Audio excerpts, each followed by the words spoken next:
Hey guys, how are you doing? It's Totally Evelyn and it's vlog 7. I'm in George Street once again. I've claimed my little table here. I've got my promote your show. You've probably seen it before. Anyway, today I'm interviewing quite a few people. I've got 3 people today. I've got a wee list. So Danny Posthill, who's Britain's Got Talent, impressionist. He'll be fun, so keep tuned. And we've got Lucy from the Outbound, if she comes over, she's doing a show right now. That's the MEH project. And Fionna Hewitt, the Myra story. And I went to see the Myra story last week. I cannot wait to meet her. So guys, join me after the break and keep tuned and all that jazz. Remember, subscribe, like and share. See you soon.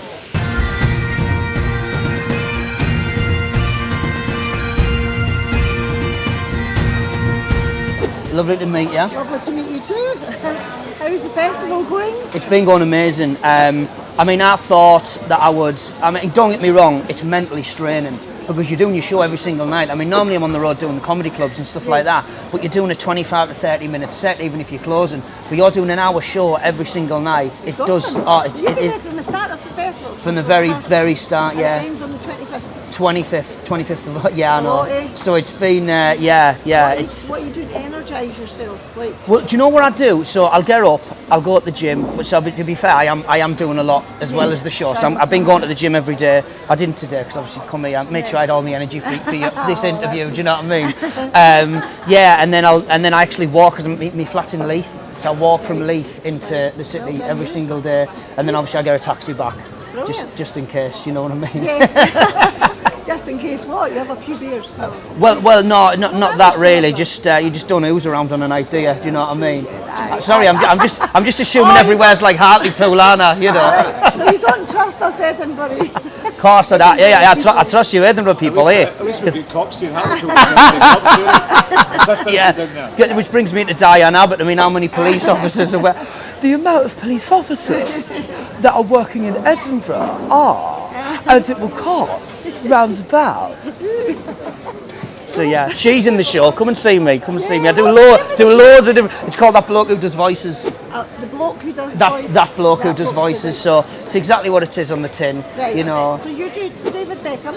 Oh, you know, David's a great one to do. I've always loved doing David. And Michael McIntyre as well. Would you speed him up slightly more?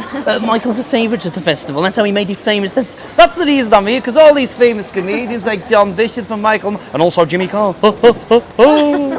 So yeah, I do all those different people, you know, and then obviously I'm doing, obviously the Prime Minister, Boris Johnson is one of my new ones, and it's in the set, and I hope the camera can get every single movement from my arms, you know.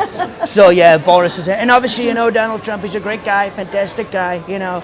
My parents are from Scotland, you know, I love Scotland, it's a great place. And I do a bit of a rap as Trump as well, because he's mates with Kanye West. So I just assume when he finishes his presidency, he's just going to become a rapper. I had a meeting with Kanye West in the White House, and he told me I would become a fantastic rapper.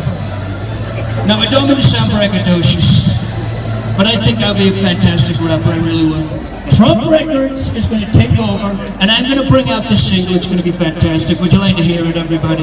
You know, he just does what he wants, doesn't he? You know. He does what he wants. He's very informative, isn't he? Well, you know, I got to say, the reason I am the president right now is because I cannot stand the fake news media. So I really hope this interview is not fake news. He's going to make Scotland great again. It's such a shame when the people of Gordon said, Alex, you're fired. It was really There we go, fantastic. North Korea. Do you know what? North Korea was going to bomb like your show to go, you're right. Oh, that's brilliant. Yeah. Well done, I actually have to come and see your show. So what time's your show at? So it's 8:45 every single night at Frankenstein's. And it's a huge venue. And to be fair, I've been filling it as well, which I've been delighted about. That's good. Because it's my first Fringe, I didn't know what to expect. Yeah. And they said you don't burn the candle at both ends, which I've been doing, but I've managed it, you know. But no, it's just been incredible. And you just become, the show gets tighter and tighter and tighter each night. And it's just been, I've absolutely loved every second. Brilliant. Yeah. It's a good venue. It's a great venue. It really is. It's good. And the guys at the venue look after me. You know, they're just so nice. There's a guy, I'll give him a mention actually, Stuart Calverto. I don't know whether you know him. I call him Mr. Edinburgh because he just knows everyone. Yeah, he just knows everyone. So yeah, you should actually, yeah. And he has just welcomed me with open arms. You know, being a local and knowing everybody, which is so nice because, you know, he didn't have to do that. But, you know, he's just been so great. So he's been really nice. And Mike Lee, who booked me for the venue, he sort of like, when I got here, he sort of showed me the ropes and everything, you know. And it was it's just been incredible. I'm having an amazing time. Doing the show's the easy part. I mean, I remember the first night I got here actually. There was 12 people in. I had 4 Canadians, 2 Americans, 2 Mexicans and 4 English. Well, I do a lot of English British celebrities, do you know what I mean? So it was like really strange. I had to just do a load of crowd work, but I learned a valuable lesson, which was you've got the flyer to get your show. I mean, I paid for flyers, but it's always nice when people sort of see you doing it and they get talking to you. And I remember there was one time, I said, come in, if you like impressions, come and see me show. So I've given a lady a flyer and she just went like that and ignored me, right? And then she looked at me poster and went, that's him off Britain's Got Talent. I went, yeah, it's me. She went, I thought you were the bouncer. But because I wear a 3-piece suit for me show, I'm outside flyering. She thought I was the bouncer, which is a huge compliment because I've been going to the gym every day, you know. So. That's good. Yeah. Took it nicely. So she was a different opinion when she knew that you were on Britain's Got Talent. Isn't it strange that, isn't it? Shouldn't you really be like No, you shouldn't. No, be the same to everyone. No. I'm not going to name and shame her. It's all right. But she enjoyed the show. She really enjoyed the show. That was good. It's Danny Posthill. Here we are on my favourite show. And what did you do when you were on Britain's Got Talent? So I got to the final. I was doing impressions.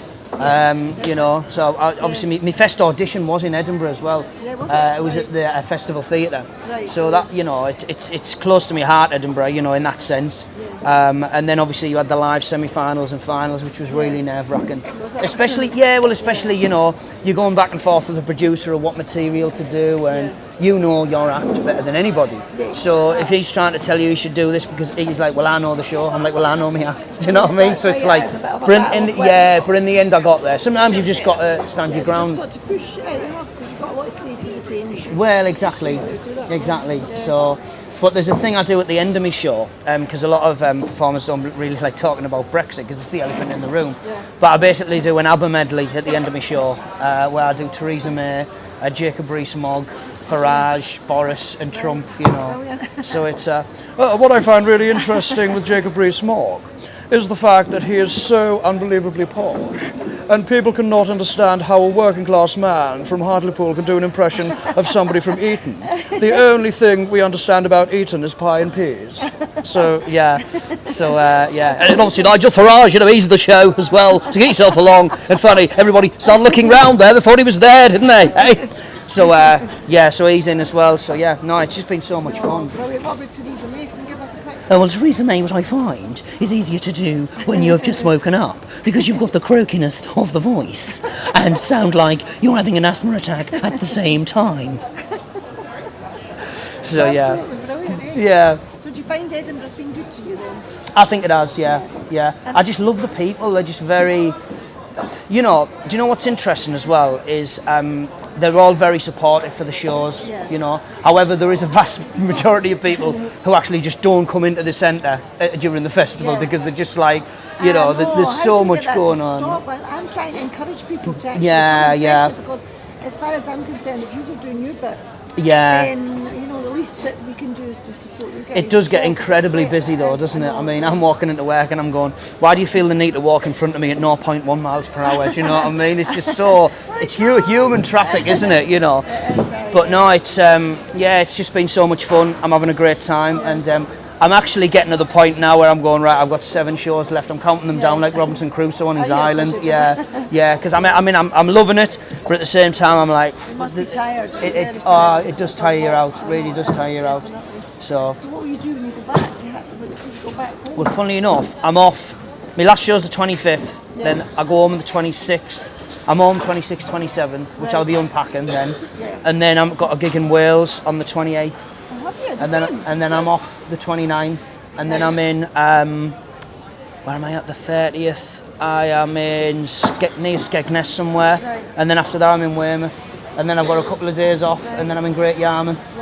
Wow. Then I'm in London. What are you doing there? Just doing TV work as doing well? the comedies. Do TV stuff? Last bit of TV I did was I was Donald Trump on Tattoo Fixers, so that was fun. And I done Trump on Sky News, and I done Pointless Celebrities with all the other impressionists, with Alistair McGowan. Well, that's who it was that I seen, Alistair McGowan. Yeah, well, he gave me a lovely seen quote, the and show? he said, best impressionist doing stand-up I've seen, Absolutely brilliant. They were great. because he's my hero.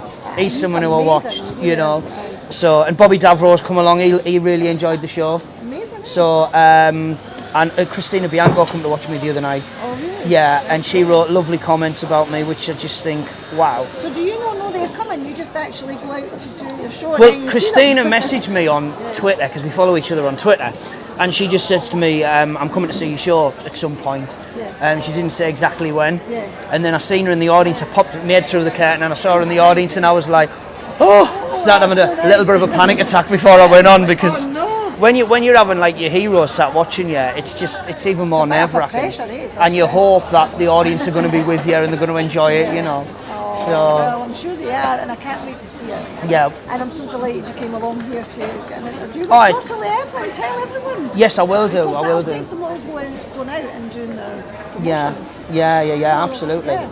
Brilliant stuff. Well, thank you so much for having me on. It's been a pleasure. It's been a pleasure to meet you. Thank you so much. Thank you. Cheers. I'm with Fionna Hewitt. Yeah. Pleased Yeah. to meet you, Fionna. Nice to meet you, Evelyn. How are you? And the Myra story. Yes. Yes. I only came to see it because my mum's name was Myra, passed away. Right, And she okay. loved to tell her story. So my sister and Julie, my friend, decided to come and see it. And we read a bit about it and all that. And we were just watched it, and our mouths were just wide open. For us, it was just so harrowing, and we were like, everybody could relate to this story. Yeah. So you can tell us Yeah. a little bit more about that and why. Yeah. It's a bit of a roller coaster of a journey for the audience to come and see the show, because there are so many facets and different things within the show. The content is varied. It deals with, I won't give any spoilers, but it deals with various things from alcoholism, homelessness, infantile death, neglect. There are lots of different things that people pick up on, postnatal depression, lots of things that are involved in it, and some people walk away with some aspects of it and they say that hit me, and other people say, well, the biggest part of it for me was this. And everybody feels differently, but the one thing that we have got so far is there has not been not one, and I can say hand on heart, there's not been one negative comment in any sense. Everybody walks out and most people are in tears. And it's a beautiful thing to be able to as an actor, to be able to convey a message and a story that touches people in so many different ways. That's true, I know. It's really, really, it's humbling for me as an actor. And the thing is, some people see it as being my story. Was it my story? Wasn't my story. No, but you can see you're really touched by it, because you're quite emotional. And what I really loved about it, even after the show, like you're standing there, like shaking everybody's hands, and you really are genuinely touched at any comments, because I've seen that in the queue. It was, and as I came out, I was like listening to people's stories at the back of me, because there was a long queue coming out. And it was absolutely brilliant. But I can really relate to how you were telling me about the homeless. Had somebody from the street actually came to see it and shouted out in the show. Yes. Somebody had left one of the programs that I give out at the end of the show for free for everybody, and somebody had left it beside him this morning with money inside, and he said his choice was drink or come to see this for whatever reason. He said, I saw it as a sign. Wow, that's amazing. So he came to see the show, and then afterwards he spoke to me, and he spoke to everybody in the queue actually, which was really nice. And in lots of ways it was nearly a bit surreal, because I thought to myself, this is exactly what I'm talking about. This is exactly what I'm doing up there. This is to try and change people's perceptions on homelessness. I spoke to a guy literally just 2 minutes ago, just walking up here, and he has been spit on this morning. Spat on. Somebody, because he's seen as being, as Myra says, the lowest of the low. If a dog was on the street and it was cold, wet, hungry, and had nowhere to be, somebody would take it in. Aye, that's true. That tells you a lot. Tells you an awful lot. Does, eh? Yeah, It does. yeah, It's awful. it is. So I've invited him to the show tomorrow. Oh, have you? Yeah, I said, come and amazing. see that not everybody feels the way those people did this morning when they spat on you. I don't feel that way, and there's lots of other people that don't. And I don't want to get political about No, it, but no, that's true. Edinburgh has opened my eyes in a lot of ways to homelessness that I see on the streets of Dublin. We've 3,000 homeless children on the streets of Dublin. Children, yeah. And a lot of them fall between the 16 and 18, where they should be self-reliant as regards the government and politics. They're not. They're still children. Yes, they're still children. That's right. Yeah. So yeah, it's a thing that's very close to my heart. Yeah. And Edinburgh, yeah, beautiful city, beautiful buildings, architecture, lovely. And then you see people sitting in doorways, literally in their own urine. Yeah. So interestingly enough, I interviewed a guy who does. Do you know Josh Littlejohn? No. He's paid forward basically. So Okay. he has places here to help homeless people. So he wants to actually like try and just help people by bringing celebrities over and stuff and giving back and helping like buy. So he's got like the cafe. So basically you can sit in the cafe and he's encouraging people that's having a roll to actually buy a homeless person a roll and a cup of tea Oh, lovely. in there. So I need to introduce you to him. Oh, I as love well. that. You would love it. I love that. If I can eat, somebody else can eat with me. I love Exactly. that. I love so that. It's a great story, and he's a young guy. He's a very inspirational guy. Yeah. So I interviewed him as well. He's Yeah. so good. So I will definitely connect. Please with him. do, please And I'll do. tell him to come and see your show as well. Yeah. Yeah. But while we're talking about this interview, getting back, Yeah. I'm like on a tangent. Just a quick sort of synopsis about the actual show for people that's not seen Yeah. it. Well, Well, essentially, it's a 2-hour show. Yeah. We have reduced it down to 90 minutes based on the criteria for Edinburgh for the festival. It's a retrospective story in that it opens with Myra, who's homeless at this stage, and she goes back to the age of 5 when her life changed forever. And it's the series of events that occurred within her life that brought her to where she is now. And they include everything from, being married, a young bride, loving her husband, events that happened that changed their life and their home life. Her father's death, and then she has a cot death, and that's what eventually breaks her. And she becomes the person that we see on the streets, that we, in our silliness and ignorance, don't look beyond to say there is a person behind there. She had a life, she had a history, she had a home, she had a family. And it was a series of events that spun on a 5p that changed her life. And easy that's to what she see is. how that can happen. Yeah. Multiple traumas. Yeah, yeah. You can easily see that. That's exactly it. Yeah. And that's basically what Myra's story is about. And the idea for it now really is, because there have been so many offers as regards where we go to next with this, it has to have, and I've been on to the writer, we're working on how, like Payback that you just mentioned there, how we can do that based on possibly the area that we perform in. That a charity, a group, whatever it is, that a percentage goes directly. How Not- amazing would that be? Yeah. That's Well, brilliant. I'm 100% happy to say, take it directly. Don't go through all the middlemen in between. Take it directly. Let it go to the charities that need it most in the areas that we hit, and let them see that. Like that guy down there, I'm still thinking about him. I know. Spat on. Spat Spat on. on. It's horrible. I know. Well, here's a story for you. My daughter, she was frightened because somebody was in her stair, and I ran up the stair to go and check to see who was in her stair. I thought, I wonder what it is. The homeless guy had came in, and he was sitting in the stair just to get warm. Yeah. And so I went downstairs and made him a cup of tea and a bit of breakfast. Yeah. And I said, it's okay. I said, he's just wanting to get warm. So now he's got a friend. So everybody in the stair, that's what they do. They look after him. Isn't that lovely? It is, it's nice. There is that fear, isn't there? There is a fear. People are frightened. And it's They don't know if justified. they're going to It turn on is. them or they're Yeah. going to be aggressive or anything like this. Excuse me. That's It's perfectly justified to think that there is and can be an element of danger. Yes. But my pet hates being people who drop money into cups, and I know this might sound like I'm bagging the people who are actually dropping the money. I'm not. What I'm saying is, it's not dropping the money into the cup. Yeah. It's not saying I've done my bit. It's actually humanising these people again. Just ask them if they're okay. How they're doing. Yeah, I know. How they're doing, you know. Like people that by choice want to be homeless though. I don't know. I think sometimes there's a perception that is the case, that they choose this. Yeah. I've spoken to a couple of lads here that are 17 and they're on the streets. And they've been on the streets for a year or two. Yeah. They fall between the lines in that they're not entitled to any social benefits, I think you call them here. They're not entitled to a home. They don't have a family that they can go back to. So they'll say, no, I'm choosing to be here. But maybe they're choosing the devil between the deep blue sea, you know, the frying pan, the fire. Who knows? Who knows? Part of the show that I thought was great, with a lot of comedy in it as well. I love how, you know, you've got people that were maybe being a bit sort of hoity-toity towards you, and then you were like, F off and all this. I thought that was great, how you were just like, that's true to life though, that it is. It's like, they're not going to get aggressive unless somebody's being downtrodden them.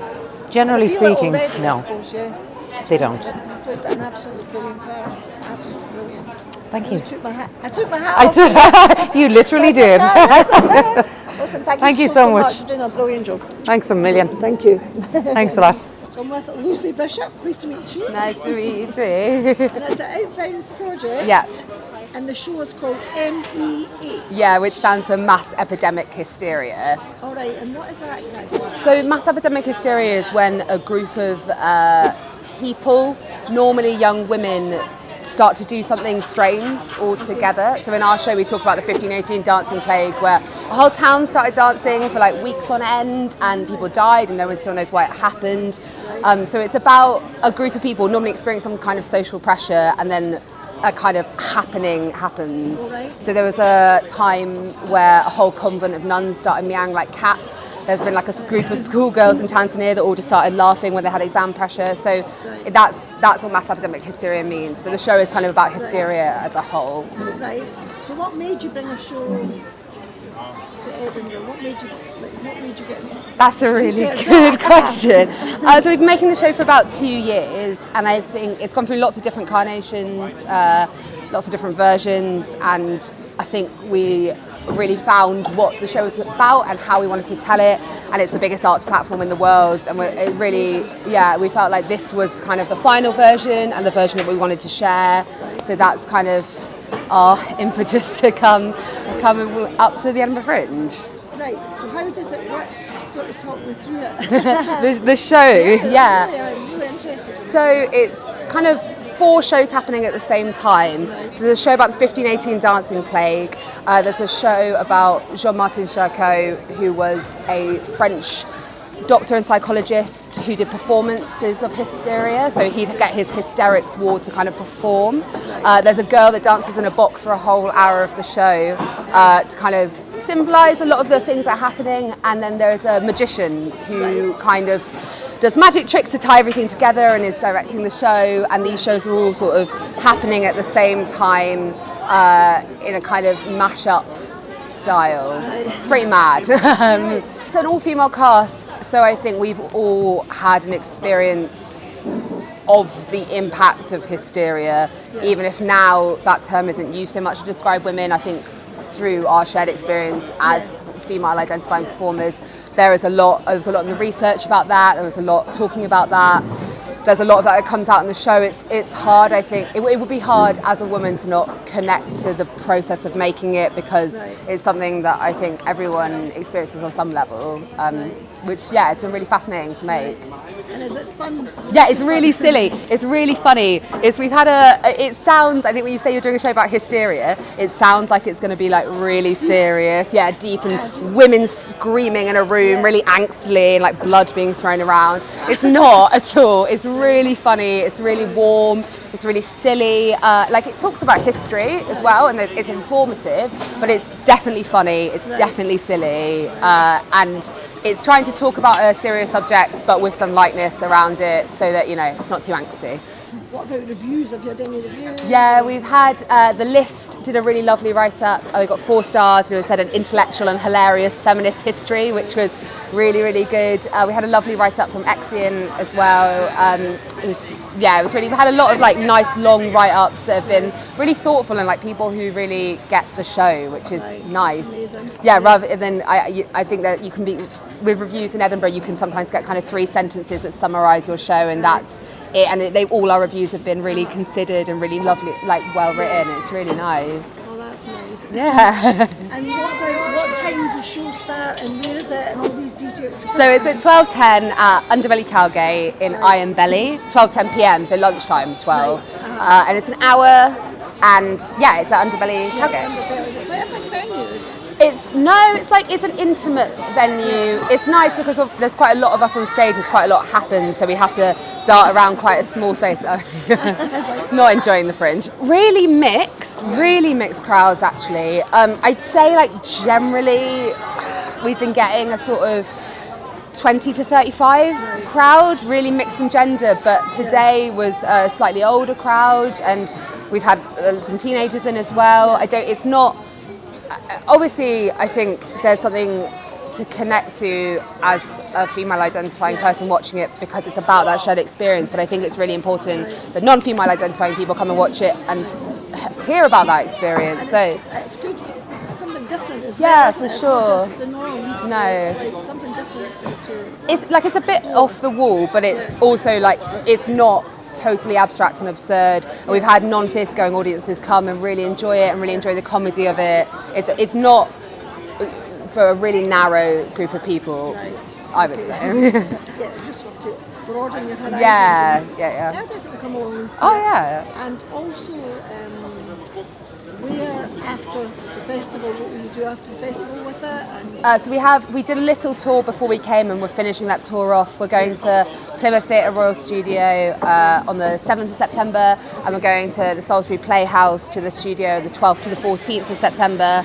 And then the plan, it's going to be fun. And then the plan is to do a larger tour in autumn 2020, kind of off the back of the Fringe and all of that stuff. Yeah. You're really not going to get a rest, are you? Yeah. No, that's never. Virtually coming away from Edinburgh and then. Like 7 days to sort of get my affairs in order and. Yeah. Thanks very much. No problem. Really pleasure to meet you. Thank you for coming and let me chat. Nice, good on you. Yeah. Honestly, it's brilliant. Thanks very much. Cheers.